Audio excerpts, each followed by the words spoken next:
Once upon a time, in a place called Verona, there were two big families named Montague and Capulet. They were rich, and mostly they were like other rich people. But they were very silly about one thing.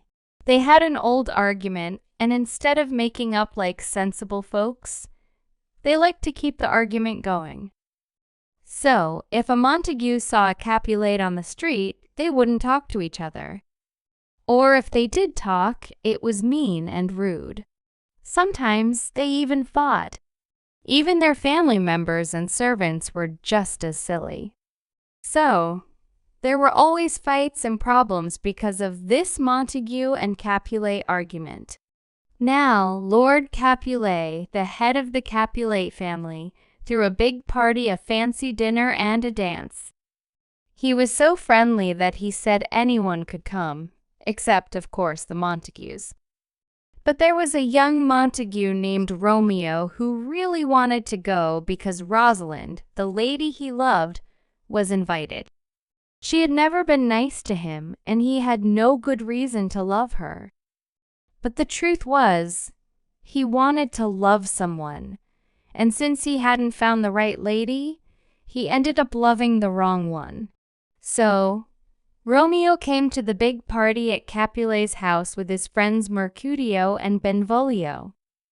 Lord Capulet welcomed Romeo and his two friends very nicely.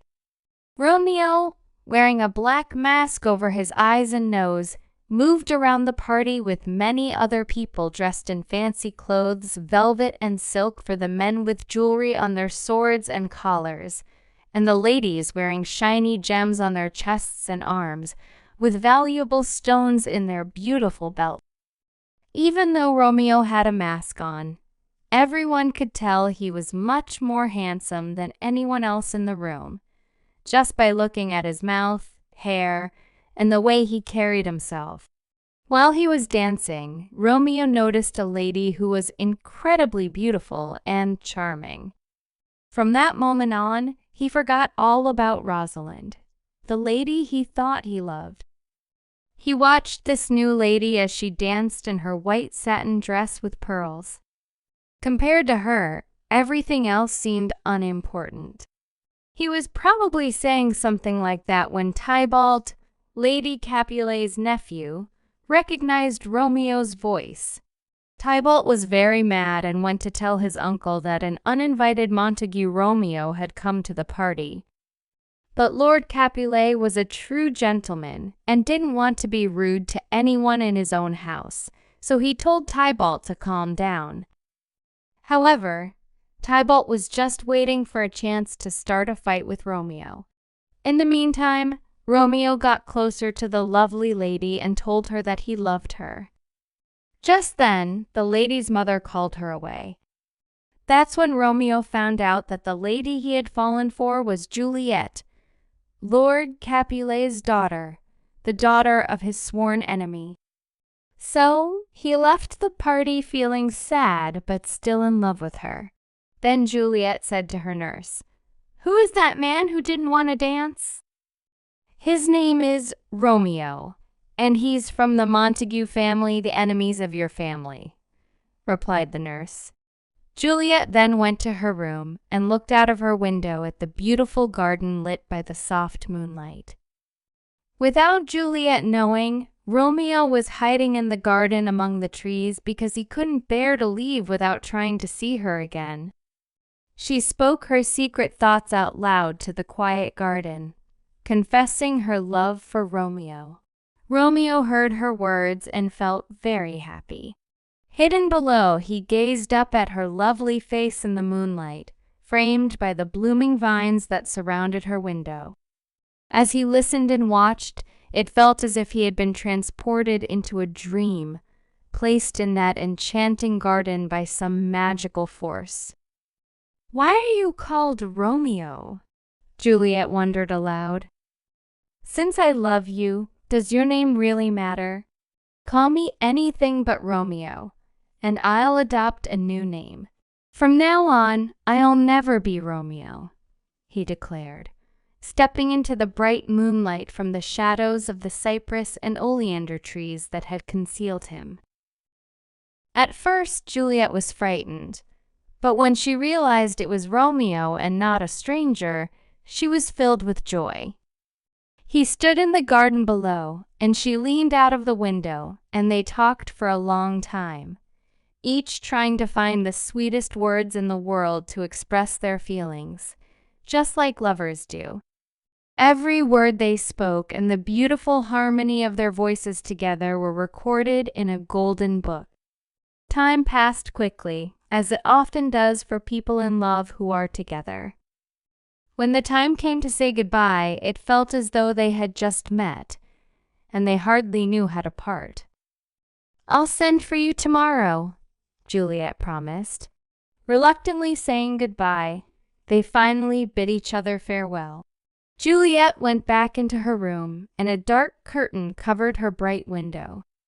Romeo departed through the peaceful and dewy garden, feeling as though he were walking in a dream. The next morning, very early, Romeo went to Friar Lawrence, a priest, and told him the whole story. He asked the friar to marry him and Juliet without delay. After some discussion, the priest agreed. So, when Juliet sent her old nurse to find out Romeo's plans for the day, the nurse returned with the message that everything was ready, and they would be married the following morning. The young lovers were scared to ask their parents if they could get married, like young people usually do, because of the silly old argument between the Capulets and the Montagues. Friar Lawrence was ready to help the young lovers secretly because he believed that once they were married, they could tell their parents, and it might bring an end to the old argument. So early the next morning, Romeo and Juliet got married in Friar Lawrence's room and said their goodbyes with tears. Romeo promised to visit Juliet in the garden that evening, and the nurse prepared a rope ladder to lower from the window so Romeo could climb up and talk to his beloved wife in private. But something terrible happened that very day. Tybalt, the young man who had been so angry about Romeo attending the Capulets' party, met him and his friends Mercutio and Benvolio in the street. He called Romeo a bad person and challenged him to a fight. Romeo didn't want to fight Juliet's cousin, but Mercutio drew his sword and they fought. Sadly, Mercutio was killed. When Romeo saw his friend was dead, he forgot everything except his anger toward Tybalt, and they fought until Tybalt was killed too. So, on the day of their wedding, Romeo killed Juliet's cousin, and he was ordered to leave the city. Poor Juliet and her new husband met that night as planned. He climbed the rope ladder among the flowers and found her window. However, their meeting was sad, and they parted with tears and heavy hearts because they didn't know when they would see each other again. Meanwhile, Juliet's father, who didn't know she was married, wanted her to marry a man named Paris. He got very angry when she refused, so Juliet went to Friar Lawrence to ask for advice. The friar suggested that Juliet should pretend to agree to marry Paris. He said, "I will give you a drink that will make you seem dead for 2 days. When they take you to the church, they will actually be taking you to your burial, not your wedding. They'll put you in a tomb thinking you're dead. But before you wake up, Romeo and I will be there to take care of you. Are you willing to do this, or are you scared?" "I'll do it." "Don't talk to me about fear," said Juliet. She went home and told her father that she would marry Paris. If she had told her father the truth, well, then this story would have turned out differently. Lord Capulet was happy to have his way and started preparing for the wedding, inviting his friends and getting the feast ready. Everyone stayed up all night because there was so much to do and so little time. Lord Capulet thought that marrying Paris would make Juliet happy.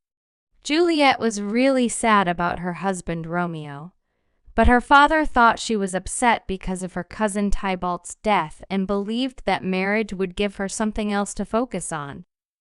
Early in the morning, the nurse came to wake up Juliet and get her ready for her wedding. But Juliet wouldn't wake up, and at last the nurse cried out suddenly, "Oh no! Oh no! Help! Help! My lady is dead." Oh, what a terrible day! Lady Capulet rushed into the room, followed by Lord Capulet and Lord Paris, the groom. There lay Juliet, cold and pale, and no amount of crying could wake her up. So instead of a wedding, they had a funeral that day. Meanwhile, Friar Lawrence had sent a messenger to Mantua with a letter for Romeo explaining everything that had happened. But everything went wrong because the messenger was delayed and couldn't go. However, bad news spreads quickly.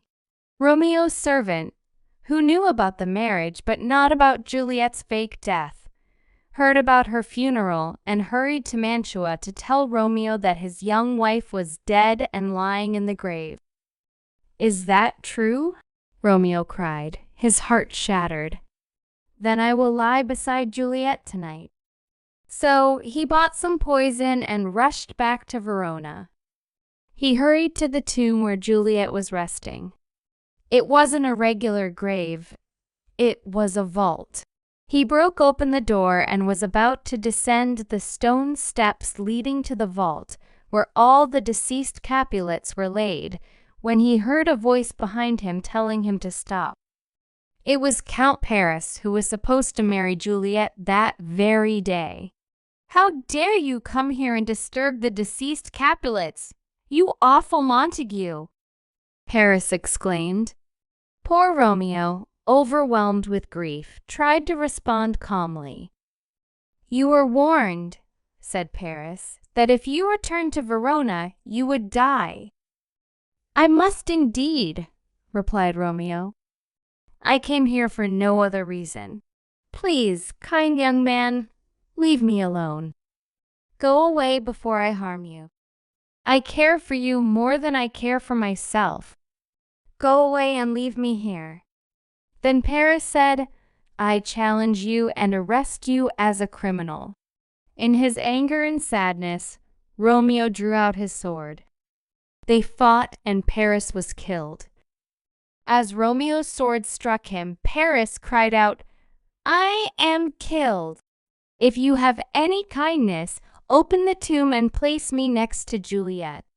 Romeo replied, "I promise I will." He carried the lifeless man into the tomb and laid him next to his beloved Juliet. Then he knelt beside Juliet, held her in his arms, and kissed her cold forehead, believing she was asleep. All the while, Juliet was slowly approaching the moment of her awakening. Romeo then drank the poison and passed away beside his beloved wife. Friar Lawrence arrived when it was too late and saw the tragic scene. Just as he understood what had happened, Juliet woke up from her sleep to find her husband and friend both lifeless beside her. The noise of the fight had attracted others to the location, and upon hearing them approaching, Friar Lawrence fled, leaving Juliet alone.